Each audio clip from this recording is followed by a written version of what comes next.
to the Art Podcast. Setiap masyarakat pasti mengalami perubahan. Kalian sendiri juga pasti tidak asing dengan istilah perubahan sosial budaya.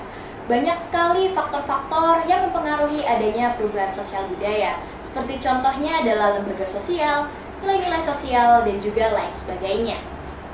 Salah satu contoh adanya perubahan sosial budaya adalah adanya modernisasi. Modernisasi sendiri adalah suatu upaya untuk hidup sesuai dengan zamannya. Nah, tentunya perubahan sosial budaya tiap-tiap orang pastinya berbeda-beda tergantung dari terbuka atau tidaknya suatu masyarakat tersebut. Lantas, sanggupkah masyarakat Pulau Dewata mempertahankan budaya mereka di era gempuran masuknya budaya asing melalui turis-turis mancanegara? Hal ini akan kami bahas pada episode podcast pada kali ini. With me, Kak Sazratu Safa Alaya, ready to discuss all issues around the world. Of course, I'm not alone here. There is Kak Azarin. She's my partner who will help me to interview all the speakers around here. Hello everyone, I'm Azarin Mahrunisa Jumhur. I'm here as interviewer to ask many things about Pulau Dewata to our speakers. It is very familiar to us that Pulau Dewata has many interesting things in there. Therefore, there are many tourists flock to see the beauty of Bali. We can see statements from our speakers regarding the influx of tourists who bring the Western culture. We can see statements in their information, both in positive and negative sides. First, let's get acquainted with our speakers here. Yap, langsung saja kita mulai ke narasumber kita yang pertama dan juga narasumber kita yang paling spesial nih, yaitu Ibu Briananda sebagai Ketua Asosiasi Pedagang Provinsi Bali. Om Swastiastu, salam budaya. Perkenalkan, saya Briananda Alfarina Nuraulia sebagai Ketua Asosiasi Pedagang Provinsi Bali. Wah, keren-keren. Kalau boleh tahu, Ibu Briananda ini udah berapa lama menjadi Ketua Asosiasi Pedagang di Provinsi Bali? Saya sudah menjadi Ketua Asosiasi Pedagang Provinsi Bali sejak tahun 1999. Wah, udah lama sekali ya Ibu Briananda ini sudah menjadi Ketua Asosiasi Pedagang Provinsi Bali sejak 24 tahun lamanya. Iya, benar. Asosiasi ini kan merupakan organisasi swasta yang bergerak untuk membantu para pedagang atau anggota yang bergabung pada asosiasi ini. Jadi setiap minggu tim kami terjun ke lapangan untuk memantau kondisi pedagang yang berjualan di daerah Bali. Kami juga membantu pedagang untuk bangkit dari keterpurukan pasca pandemi COVID-19. Wah, baik. Terima kasih Bu Briananda. Kita lanjutkan ke narasumber kita yang berikutnya, yaitu Mbok Naila. Nah, kalian tahu nggak sih, panggilan untuk laki-laki di Bali adalah Bli, sedangkan untuk perempuan adalah Mbok Jekek. Nah, Mbok Jekek sendiri artinya adalah kakak cantik. Baik, silahkan perkenalkan diri Mbok Jekek kita. Halo semuanya, perkenalkan nama saya Naila Safira Fauzia. Di sini saya menjadi masyarakat Bali. Kalau boleh tahu, Mbok Naila ini udah berapa tahun di Bali atau mungkin umurnya berapa? Masih SMA atau mungkin udah kuliah? Jadi saya berumur 19 tahun. Saya lahir dan tinggal di Bali, tepatnya di Desa Penglipuran, Kabupaten Bumi, Bali. Saya sekarang sedang berkuliah semester 4 di salah satu kampus favorit di Bali, tepatnya di jurusan Pariwisata, Fakultas Pariwisata. Alasan saya memilih jurusan ini, saya ingin kedepannya bisa memperkenalkan keindahan dan keberagaman Pulau Dewata ini kepada masyarakat luar. Wah, keren banget nih. Kak Naila maksudnya Mbok Naila udah dari lahir di Bali, berarti tahu banget nih kebudayaan-kebudayaan apa yang ada di Bali. Kalau bicara tentang itu sih pastinya sudah menjadi kebanggaan tersendiri ya bagi pemuda-pemudi yang ada di Bali. Tentunya mereka mempelajari kebudayaannya. Salah satunya yaitu mempelajari tarian tradisional khas Bali. Dari kelas 1 SD, saya sudah mempelajari dan mendalami tarian tradisional tersebut. Okay, thank you for the information and thank you for introducing yourself. Next, we have our pengamat sosial. Who else? It's Kami. So, Kak Ami, it's my friend when we are in high school. So, please introduce yourself. Hello everyone, allow me to introduce myself. My name is Ahmad Nasir Hamid. You can call me Bli Ami. I'm 23 years old and I've been in Bali for 5 years since I went to college. Wah, kalau boleh tahu Kak Ami ini bekerja di bidang atau bekerja di mana nih? bisa dijelaskan? Jadi, saya bekerja di salah satu lembaga sosial budaya yang ada di Bali. Tujuan kami adalah membentuk lembaga sosial yang solid. Hingga saat ini, lembaga sosial yang menemani saya masih berperan dalam menjaga dan menjunjung tinggi nilai sosial yang terkandung di Bali, seperti upacara pernikahan, agama, hingga upacara kematian atau ngaben. Wah, jadi Kak Ami ini benar-benar suatu tokoh masyarakat yang benar-benar menjaga nilai-nilai kebudayaan, apalagi nilai-nilai sosial yang ada di Bali, benar? Iya, kurang lebih seperti itu. Wah, ini jadi topik yang seru nih nantinya, ya kan Kak? Wah, benar banget tuh. Nah, tadi kan kita sudah punya Kak Ami sebagai pengamat sosial. Selanjutnya kita punya Kak Ferdi yang berperan sebagai pengamat budaya. Halo Kak Ferdi. Halo juga, perkenalkan saya Ferdian Anugrah Maulana Putra sebagai pengamat budaya. Saya berumur 26 tahun dan bekerja di pegawai pemerintah bidang budaya sejak 5 tahun yang lalu. Kalau boleh tahu, jadi pengamat budaya di pegawai pemerintahan itu tugasnya ngapain aja? Jadi tentunya saya harus mengamat budaya yang ada di Bali serta menjaga nilai-nilai kelestarian yang ada di dalamnya. Namun tugas dari pengamat budaya tidak hanya mengamat yang ada di Bali saja. Kembali ke tujuan awalnya mengamati, yaitu mengetahui. Setelah saya mengetahui kebudayaan yang ada di Bali, yang saya pikirkan hanya bagaimana cara memperkenalkan budaya Bali ke turis lokal maupun mancanegara yang datang ke Bali. Keren-keren, jadi tugas pengamat budaya itu tidak hanya untuk mengamati, namun kembali ke tujuan awalnya untuk mengetahui dan juga memperkenalkan kebudayaan yang ada di Bali ke masyarakat seluruh Indonesia maupun internasional. Wah, benar banget tuh. Nah, selanjutnya kita beralih ke narasumber kita yang berikutnya, yaitu Jero Mangku di salah satu desa yang cukup terkenal di Bali nih. Nah, Jero Mangku kita sudah berkenan hadir di tengah kesibukan beliau loh. Bagaimana kabarnya Jero Mangku? Om Swastiastu, baik. Perkenalkan dulu dong Jero Mangku. Perkenalkan, saya Firdan Wafi Farizal, pemangku adat salah satu desa di Bali. Oh ya nih, boleh dijelaskan nggak apa itu pemangku adat yang ada di Bali? Mungkin teman-teman yang lagi nonton di rumah, yang lagi nonton podcast Inti, ada yang belum ngerti apa itu pengamat. Jadi, pemangku adat adalah orang yang disucikan melalui proses eka jati atau mawinten sebagai pelayan atau perantara antara manusia dengan Sang Pencipta. Tugasnya dibuat melayani umat yang aturan bakti kapan saja, setiap saat, dan memimpin upacara dalam skala kecil. Oh, jadi emang benar ya kalau Jero Mangku itu hanya memimpin upacara adat yang berskala kecil saja? Benar, hanya berskala kecil saja, yaitu acara-acara di desa atau pura di desa itu saja.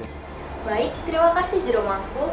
Selanjutnya kita punya salah satu tokoh, yaitu tokoh agama yang berada di Puja Mandala nih. Om Swastiastu, saya Rasya Tiandra sebagai salah satu tokoh agama yang ada di Puja Mandala ini. Kalau boleh tahu, panggilan untuk pedande itu apa Jero Mangku, atau mungkin ada panggilan yang lain nih? Sebenarnya pedande kadang dipanggil Jero Mangku juga, karena kurang lebih pedande juga memimpin upacara. Tapi di sini panggil pedande aja. Baik, terima kasih pedande. Selanjutnya kita punya narasumber terakhir nih, yaitu Kak Atta sebagai masyarakat Bali. Bri Atta. Om Swastiastu, perkenalkan saya Bri Atta, nama lengkapnya Dandra Adarmawan. Saya lahir dan besar di Bali, tapi saya pernah tinggal di luar negeri selama 5 tahun untuk kuliah, tepatnya di Australia. Sekarang saya berumur 25 tahun dan tinggal di Kuta. Wah, thank you for introduce yourself for all the speakers. Now let's go to the main topic. Stop. Kenapa nih Kak? Kita punya yel-yel nih. Kalau aku tanya siapa kita, kalian jawabnya Spensada ya. Kalau aku tanya Spensada, kalian jawabnya Jaya luar biasa. Yaudah, langsung aja kita praktekin. Siapa kita? Spensada! Spensada. Jaya luar biasa! Nah, as discussed by the social media or what we usually see on social media, isn't it true that such as tourists flock to see Bali now after COVID-19? That's right, banyak sekali turis mancanegara maupun turis lokal yang berbondong-bondong datang ke Bali. seperti dari turis Australia, Tiongkok, dan UK atau negara Inggris. Tapi kalau dilihat, turis-turis yang datang belum sebanyak sebelum pandemi COVID-19. Namun yang kami perhatikan selama ini, perubahan antara tahun 2021 dengan tahun 2022 itu sangat berbeda. Para pedagang sudah mulai bangkit dari keterpurukan yang mereka alami pada pandemi COVID-19. Wow, we have to be very grateful for being able to rise from COVID-19 ya. Bener banget Kak Kansa. Nah, saya itu tertarik dengan pernyataan Bli Ami yang bilang kalau misalnya turis lokal dan turis mancanegara mulai datang ke Bali. Nah, menurut narasumber kita yang hadir pada hari ini, mana nih turis yang lebih banyak datang antara turis lokal atau turis mancanegara? Kalau menurut saya sih lebih banyak turis lokal ya. Kebetulan dari kecil saya sudah membantu ibu saya untuk berjualan di tempat wisata. Memang turis yang datang ke Bali itu kebanyakan turis lokal dibandingkan turis mancanegara. Sebelum COVID-19, wisatawan yang sudah datang ke Bali sudah didominasi oleh turis lokal. Dulu sekitar tahun 90-an memang lebih banyak turis mancanegara yang datang. Semenjak tahun 2000-an lebih banyak turis lokal yang datang. Contohnya seperti dari rombongan tempat kerja maupun siswa sekolah menengah yang melakukan studi di desa saya. If I'm not mistaken, but Naila and Jeromangku village is the most cleanest village in the world. I have seen your village before and it is very, very beautiful. Isn't it a loss if foreign tourists not visit your village? Tetapi dari yang Jeromangku katakan bukan berarti tidak ada ya pengunjung asing yang datang ke Bali. Masih ada kok turis asing yang datang ke Bali. Bli Ami juga tadi bilang bahwa banyak bule Australia yang datang ke Bali. Benar. Memang saat saya kuliah dulu, teman-teman kuliah saya banyak yang tertarik untuk datang ke Bali. Alasannya sendiri adalah kesenangan, kedamaian, dan keindahan yang dimiliki oleh Bali. Namun yang harus kita garis bawahi adalah bagaimana masyarakat Bali dapat menjaga kebudayaan mereka dan jangan sampai kebudayaan mereka terpengaruh oleh budaya Barat. Wah, benar banget tuh Bli. Wah, kalau bicarain tentang itu, dampak apa sih yang paling signifikan dari masuknya turis asing ke Bali? Saya sudah tinggal 5 tahun di luar negeri, jadi saya juga tahu apa alasan mereka untuk berlibur. Tapi kebiasaan mereka dari negara asal akan tetap terbawa ke Bali, terutama in Australia. They usually work 2 years for 3 months holiday in Bali. In my opinion, 3 months isn't short. Mereka pasti meninggalkan kebiasaan mereka di sana. Nah, dari tadi kan Bli Atta nih menyinggung soal tujuan awal turis-turis mancanegara untuk datang ke Bali nih. Actually, what their goal to come to Bali? Nah, ini menarik. They are a group of people who like to find out new things that don't exist in their country. Oh, they like to find out? Yes. Nah, kalau semisal mereka itu lebih suka untuk mencari hal baru yang tidak ada di negara mereka, contohnya seperti alam-alam yang ada di Bali, mengapa sekarang sangat marak dibukanya tempat hiburan yang bertemakan Western? Nah, hal ini contohnya adalah maraknya pembukaan klub malam yang ada di Bali. Pembukaan klub malam yang di Bali ini yang bertemakan Western tidak hanya ditunjukkan kepada turis asing, tetapi juga kepada turis lokal. Menurut saya pribadi, dengan dibukanya tempat-tempat seperti ini akan menimbulkan dampak negatif kepada masyarakat sekitar, terutama dalam bidang keamanan. Many people are drunk and roaming the streets in Bali. Mungkin dari sini dapat kita simpulkan perubahan sosialnya. Apabila saya menjadi pemerintahan daerah, saya akan menerapkan peraturan tentang larangan untuk berkeliaran saat sedang dalam keadaan mabuk. Karena hal ini akan mengancam keamanan masyarakat lokal, terutama bagi perempuan. Kalau mencari dampaknya, terutama dampak positifnya, mungkin pelaku pariwisata akan mendapatkan pekerjaan dan juga hasil buminya akan laku. Menurut saya pribadi, mungkin tidak akan ada dampak sosial yang terjadi jika ia dapat mengikuti peraturan yang ada di Bali. But in this case, para turis asing ini sudah banyak yang melanggar aturan adat di Bali. Sebagai bagian dari masyarakat Bali, saya tidak dapat membenarkan bahwa dengan dibukanya tempat hiburan akan memberikan dampak negatif saja. kita juga bisa melihat dampak positif yang timbul di masyarakat. Contohnya dengan dibukanya tempat hiburan ini akan membuka lapangan kerja baru dan dapat mengurangi tingkat pengangguran yang ada di Bali. Nah, benar-benar. Tapi kalau bicarain dampak positifnya itu lebih sedikit dibandingkan efek negatif yang ditimbulkan dari hal tersebut. Seperti hal keamanan yang telah disampaikan tadi. Selain itu, tempat hiburan bertemakan budaya barat dapat memudahkan nilai budaya yang ada di Bali. Contoh memudarkan nilai budaya yang ada di Bali itu seperti apa ya, Jero Mangku? Contohnya, sekarang para pemuda-pemudi di Bali lebih tertarik pergi ke tempat hiburan bertemakan budaya barat. Padahal masih banyak hiburan tradisional yang masih mengandung nilai tradisional di Bali. Wah, kalau boleh tahu tempat-tempat hiburannya itu contohnya seperti apa ya? Mungkin teman-teman yang ada di rumah itu tertarik untuk pergi ke tempat tersebut. Kalau di Bali, biasanya hiburannya berupa tarian tradisional. Contohnya seperti yang ada di Cening Bagus atau Batu Bulan, tahu? Yes, Cening Bagus is the most good destination in Bali. We can see Balinese dances rap by Balinese stories. Besides, we can go shopping in there. Yes, that's right, Asafet. Can we go back to main topic? Oke, saya setuju dengan pernyataan Jero Mangku. Apabila para pemuda di Bali saja tidak terbiasa dengan budaya mereka sendiri. So, how do they preserve their own culture? Nah, Mbok Naila ini kan merupakan salah satu golongan pemuda yang ada di Bali. Menurut Mbok Naila sendiri, bagaimana cara para pemuda-pemudi yang ada di Bali untuk melestarikan kebudayaan yang ada di sana?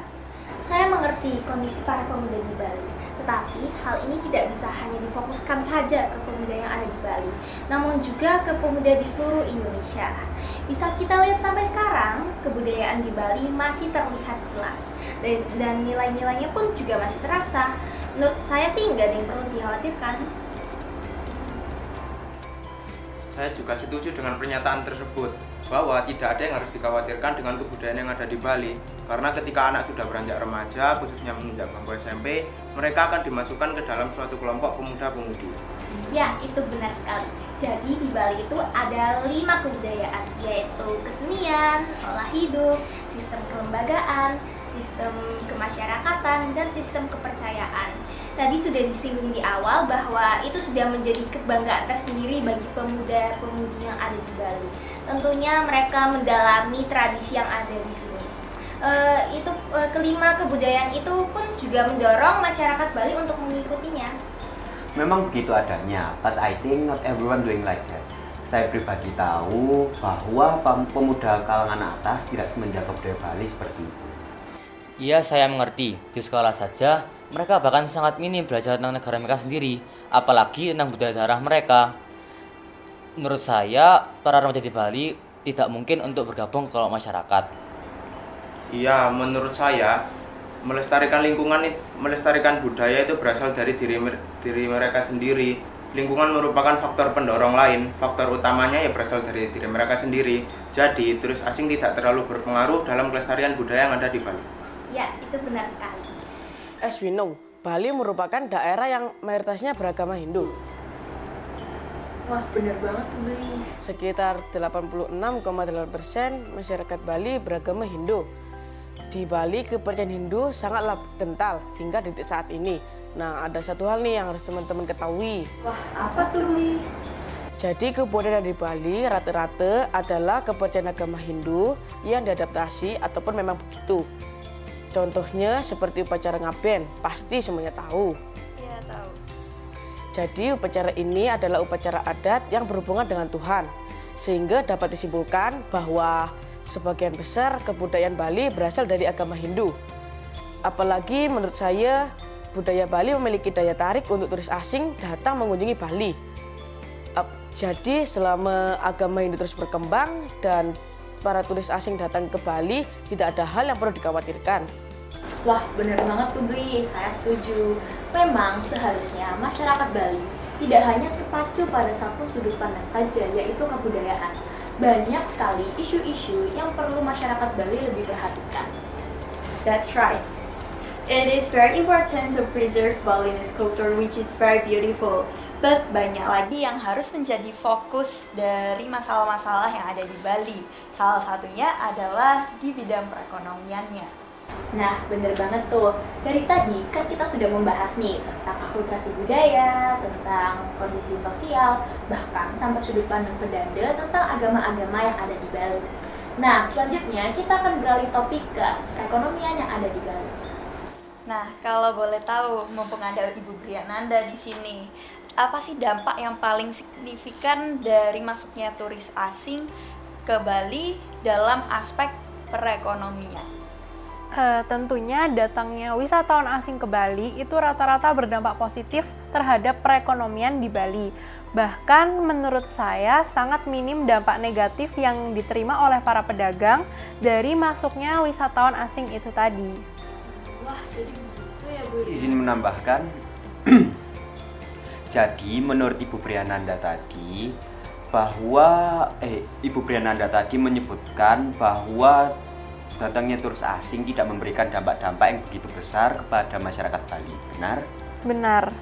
Menurut saya, Ibu Briananda belum melihat perekonomian masyarakat Bali secara menyeluruh. Contohnya, dampak yang ditimbulkan lebih mengarah ke perekonomian masyarakat Bali. Benar begitu, saya rasa banyak yang dapat dirasakan oleh masyarakat Bali. Contohnya seperti apa ya, Bu Ami? Sebenarnya banyak yang dapat dirasakan oleh masyarakat Bali. Salah satunya adalah kenaikan harga barang. Contohnya adalah nilai dolar itu jauh lebih tinggi daripada nilai rupiah. Of course, they are used to it. Dari sini para pedagang mulai menaikkan harga barang dengan caranya. Saya sebagai masyarakat Bali dapat merasakan hal ini. Contohnya pada harga makanan. Jika kita pergi ke pantai yang jarang dikunjungi oleh para wisatawan, maka harga makanan di sana berkali-kali lipat daripada harga di tempat lain. If we talk expensive, ya it depends on the place. Jadi kalau misalnya mau cari makanan atau barang yang murah, ya kita harus lihat kondisi tempat wisata yang terlebih dahulu. Jangan sampai salah pilih. Menurut saya pribadi yang sudah sering terjun ke lapangan, dengan adanya kenaikan harga barang ini menimbulkan kesenjangan sosial yang terjadi di masyarakat Bali, seperti di antara turis asing dengan turis lokal. Izin menambahkan juga, saya tahu pasti bahwa wisatawan yang datang ke Bali tidak bisa membedakan mana lokasi yang terjangkau dan tidak. Kalau berbicara tentang itu, ada nggak sih sebuah perlakuan yang berbeda antara memperlakukan turis asing dan juga turis lokal? Kalau tentang itu, kembali lagi ke masing-masing individu. Kalau menurut saya yang sudah pergi ke berbagai tempat, memang masyarakat Bali itu jauh lebih ramah kepada turis asing ketimbang turis lokal. Nah, benar. Mereka merasa bahwa turis-turis asing jauh lebih menguntungkan daripada turis lokal yang datang ke Bali. Ya, tidak bisa langsung digarisbawahi seperti itu dong. Menurut saya, Balinese people is very friendly to local tourists and also international tourists. Dari sekian banyak masyarakat di Bali, rata-rata mereka sangat terbuka dan sangat ramah terhadap turis yang datang tanpa terkecuali. Asalkan turis tersebut bisa mentoleransi adat istiadat yang ada di Bali. Tapi menurut saya, Bali itu tidak boleh hanya menggantungkan perekonomiannya dengan pariwisata. Nah, berbicara tentang itu, tadi Ibu Briananda baru sempat menyebutkan satu sisi positif dari masuknya turis mancanegara ke Bali dalam aspek ekonomi.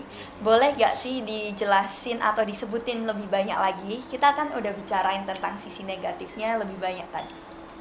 Nah, ini yang saya sempat tidak setuju dengan pernyataan Bli Atta dan juga Bli Ami. Sebenarnya, datangnya wisatawan asing ke Bali tidak hanya menimbulkan dampak negatif saja, tapi juga sangat menguntungkan masyarakat. Dengan datangnya wisatawan asing ke Bali, kita sebagai masyarakat Bali bisa menciptakan lapangan kerja baru, bisa menambah devisa negara, lalu kita bisa mendorong adanya investasi asing. Dan yang paling utama adalah kita bisa memperluas pasar bagi produk-produk lokal kita. Oh, I get the point. So everyone have their positive sides in economy from international tourists. Kayak mungkin pemerintah, masyarakat, bahkan sampai UMKM kecil di Bali sekalipun. Tapi menurut saya, Bali itu tidak boleh hanya menggantungkan perekonomiannya dengan pariwisata. Now I agree with you. We can learn from COVID-19 pandemic. pada masa pandemi kemarin, tempat-tempat penginapan, restoran, dan pedagang itu tidak dapat income dari pariwisata. Sehingga kita sebagai masyarakat Bali sadar bahwa sebenarnya banyak sekali hal yang berpotensi untuk menghasilkan keuntungan di Bali. Nah, bener banget tuh. Kita sendiri kan juga tahu bahwa Bali itu punya sumber daya alam yang sangat banyak. Sangat disayangkan bila sumber daya alam tersebut tidak dikelola dengan sebaik-baiknya. Padahal jika masyarakat Bali mampu mengelola sumber daya alam tersebut, itu akan menjadi nilai plus bagi perekonomian yang ada di Bali. Benar, di Bali itu terkenal dengan padi dan tehnya karena tanahnya yang subur. Mungkin hal ini bisa ditekankan lagi agar menjadi sumber penghasilan yang ada di Bali sebagai antisipasi. Wah, bener banget tuh. Semoga pandemi seperti COVID-19 tidak lagi terjadi ya. Amin. Nah, berbicara tentang itu, Ibu Briananda, apakah saat terjadi COVID-19 itu pedagang mengalami keterpurukan? Kalau itu sih of course ya, karena sebagian besar income pedagang itu didapatkan dari wisatawan. Sedangkan pada masa pandemi itu sedikit sekali, bahkan tidak ada turis yang datang, baik itu turis lokal maupun turis asing. Bisa kita lihat sampai sekarang, banyak negara yang masih lockdown, dan juga tempat-tempat wisata tidak seramai dulu kan? Yap, benar banget. Nah, contohnya itu seperti apa ya, Mbok Naila? Kalian tahu Pantai Pandawa dan Tanjung Benoa kan? Yes. Yes, of course. Both of that beaches have their natural beauty. So Tanjung Benoa have many water rides, while Pandawa offers its natural beauty and the culinary. Pastinya belum lengkap tuh kalau ke Bali belum ke Pantai Pandawa dan Tanjung Benoa. Kalau boleh tahu, saat pandemi di sana terjadi apa ya? Tadi kan sudah disinggung ya bahwa pandemi membawa dampak bagi wisata, terutama bagian pantai ya, itu menjadi sepi. Hal ini disebabkan karena ketergantungan masyarakat terhadap sektor pariwisata. Yap, itu yang tadi kita bahas. Nah, dan setahu saya, pedagang-pedagang yang ada di daerah pantai itu banyak yang berusia anak-anak hingga remaja. Nah, uniknya yang saya suka dari mereka ialah di waktu senjang ini, mereka lebih memilih untuk mendalami kebudayaan yang ada di Bali. Iya benar, di masa pandemi bukan lagi menjadi penghambat kita untuk mendalami kebudayaan daerah, tapi malah kita bisa mencari kebudayaan nasional itu lebih dalam lagi. Tapi ada yang disayangkan saat lockdown pada pandemi. Wah, apa tuh? Jadi pada saat pandemi di Bali tidak diadakan upacara adat maupun acara adat seperti pengarakan ogoh-ogoh, upacara malasti, dan lain sebagainya. Izin menambahkan, kalau menurut saya dengan dibatasinya acara atau upacara adat ini akan mengurangi pengetahuan bagi para remaja di Bali dan tidak mungkin bagi mereka untuk bergabung ke kelompok masyarakat. Ya mau gimana lagi, itu merupakan kebijakan pemerintah untuk menghentikan rantai penyebaran COVID-19 dan membangkitkan kembali pariwisata di Bali. Benar. Kalau boleh tahu, tadi kan menyinggung tentang masuknya budaya barat melalui ponsel. Nah, menurut narasumber kita pada hari ini, mana nih pengaruh yang dampaknya lebih besar antara pengaruh dari ponsel atau budaya barat yang masuk melalui turis? Kalau bicara tentang itu sih pastinya dari ponsel ya. Wah, ternyata dampak yang ditimbulkan ponsel itu lebih besar dibandingkan dari dampak yang ditimbulkan oleh turis asing sendiri ya? Iya, kalau masalah pemuda yang terpengaruhi itu jelas dari ponsel, bukan dari turis asing. Ya, tapi kan tetap saja turis-turis asing mempengaruhi mereka dari cara berpakaian dan lingkungan mereka. Tapi jika bicara tentang masuknya turis, pasti ada dampak negatif dan positifnya ya. That's right, a problems will not arise if they do not violate local regulation. Tapi yakin mereka bisa tidak melanggar. Asalkan mereka menghormati kita dan kita juga wajib menghormati mereka, tidak akan ada masalah yang muncul. Ngomong-ngomong tentang menghormati, kita kan tahu kalau misal Bali merupakan salah satu daerah di Indonesia yang memiliki tinggi toleransi. Wah, benar banget tuh. Kalau kita membicarakan tentang toleransi, di Bali itu ada satu tempat yang bisa kita nilai kalau Bali itu memang sangat tinggi toleransinya. Tempat seperti apa ya Ibu Briananda? Ya, itu tempat Pura Pedanda. What kind of place is it? I think Boja Mandala is very great place as long as I live. I feel at peace because of a high tolerance from 5 religion in Indonesia. Kok 5? Bukannya ada 6 agama yang ada di Indonesia ya? Jadi begini, saat Puja Mandala didirikan, agama yang sudah diresmikan di Indonesia masih berjumlah 5 dan agama Konghucu belum diresmikan di Indonesia. Wah, jadi begitu ya, Beli. Nah, berbicara tentang agama, kalau semisal masuknya turis asing ke Bali, terutama ke Puja Mandala kan merupakan salah satu destinasi yang favorit. Itu ada pengaruh dalam kelangsungan acara keagamaan atau mungkin jadwal beribadah gak sih? Tentunya tidak ada, karena menurut saya ibadah yang kepercayaan masing-masing terhadap Tuhan yang kita anut. Tidak ada pengaruh apapun yang mempengaruhi kami berdoa kepada Tuhan kami masing-masing. Kalau berbicara tentang culture shock, ada gak? Atau mungkin ada pengaruh dari masuknya turis asing ke Bali? Kalau culture shock ada, karena tidak semua orang terbuka akan dunia luar. Tapi kalau pengaruh beribadah, kami beribadah ya sesuai agama yang sudah ada sejak lama. Ya kuncinya yaitu mereka harus menghormati kita dan kita juga wajib menghormati mereka. Benar. Menurut saya, kita tidak boleh menyalahkan turis asing dengan dalih merusak kebudayaan yang ada di Bali. Justru, kedatangan turis asing dapat memberi keberkahan bagi masyarakat Bali. Kalau bicara tentang itu, malah yang harus saya fokuskan adalah bagaimana para remaja untuk menggunakan HP sebaik-baiknya. Ya benar. Jadi janganlah kita untuk menyalahgunakan HP. Gunakanlah HP untuk memperluas wawasan diri kita. Wah, jadi intinya itu menghormati dan juga dihormati ya. Benar-benar, satu yang sudah saya sebutkan tadi, bahwa kita tidak perlu mengkhawatirkan budaya Bali hilang. Maksudnya, kita tidak perlu terlalu terfokus di situ, karena masih banyak masalah-masalah yang ada di Bali. Wah, bener banget tuh. Jero Mangku juga pasti sadar banyak sekali isu-isu atau masalah-masalah yang bertebaran di Bali.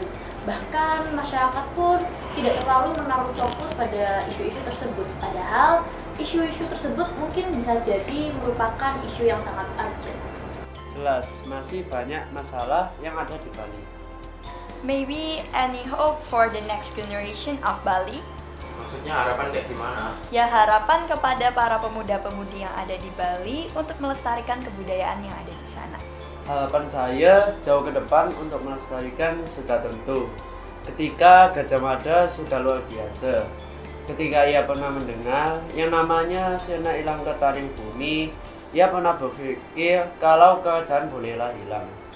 Secara pribadi, ia berpikir kalau budaya di Nusantara jangan sampai hilang.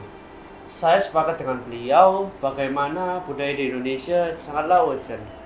Wah, bener banget tuh Bli. Seharusnya kita sebagai generasi muda pandai-pandainya kita bersyukur karena kita hidup di era di mana kita sudah diajarkan tentang penggunaan ponsel sebaik-baiknya nih. Banyak sekali sekolah-sekolah di Indonesia yang sudah menerapkannya. Salah satu contohnya adalah SMP Negeri 1 Sidoarjo. Nah, di SMP Negeri 1 Sidoarjo ini telah mengadakan program berupa ujian praktek yang dimana kita diwajibkan untuk berwawancara dan juga bersosialisasi dengan masyarakat sekitar. Gunanya adalah memperoleh informasi yang kemudian dikemas menjadi suatu yaitu video podcast. Wah, masa iya sih? Yes, of course, I'm so interested in that. Bagaimana tidak nih, kita sebagai murid diwajibkan untuk memperoleh informasi melalui banyak hal seperti wawancara ataupun searching di internet. Keren banget ya. Wow, udah pasti dong. Pasti muridnya sangat berkualitas ya. Nah, gak boleh diraguin lagi tuh. Oke nih, mungkin podcast inti kita pada episode kali ini sudah cukup untuk mengedukasi para pemuda-pemudi yang ada di seluruh Indonesia bagaimana pentingnya menjaga kelestarian budaya yang ada di daerah mereka masing-masing. Yes, of course. There are so many things that we have discussed in podcast inti today. So once again, I want to say thank you to all the speakers who are willing to come today. So see you in the next episode. Wait, ada yang kurang nih. Wah, apa tuh? Pantunnya dong Kak Kansa. Yang lain bilang cakep ya. Ke pantai beli ini. Cakep. Jangan lupa menerapkan prokes. Cakep. Sekian pembahasan kami kali ini. Cakep. See you in the next Kinti Podcast. Bye.